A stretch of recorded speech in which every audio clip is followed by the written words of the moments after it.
यह कहानी है कुबेर का अहंकार।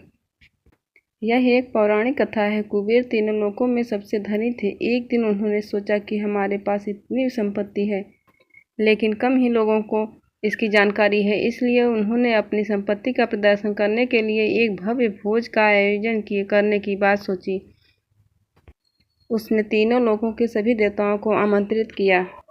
भगवान शिव उनके इष्ट देवता थे, इसलिए उनका आशीर्वाद लेने के लिए वह कैलाश पहुँचे और कहा, प्रभु, आज मैं तीनों लोकों में सबसे धनवान हूँ। यह सब आपकी कृपा का फल है। आपके निवास पर एक भोज का आयोजन करने जा रहा हूँ। कृपया आप परिवार सहित भोज में पधारने की कृपा करें।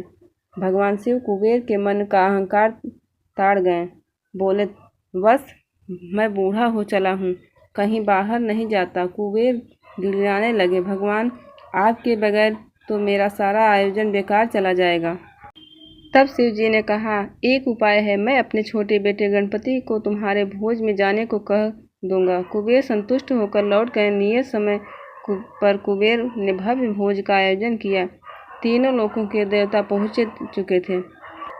अंत में गणपति आए और आते ही कहा, मुझको बहुत तेज भूख लगी है, भोजन कहाँ है? कुबेर उन्हें ले गए। भोजन से सजे कमरे में सोने की थाली में भोजन परोसा गया। क्षण भर में ही परोसा गया सारा भोजन खत्म हो गया। दोबारा खाना परोसा गया, उसे भी खा गए। बार बार खाना परोसा जाता और क्षण भर में गणेश जी उसे चट कर जाते। थोड़ी ही देर में हजारों लोगों के लिए बना भोजन खत्म हो गया, लेकिन गणपति का पेट नहीं भरा।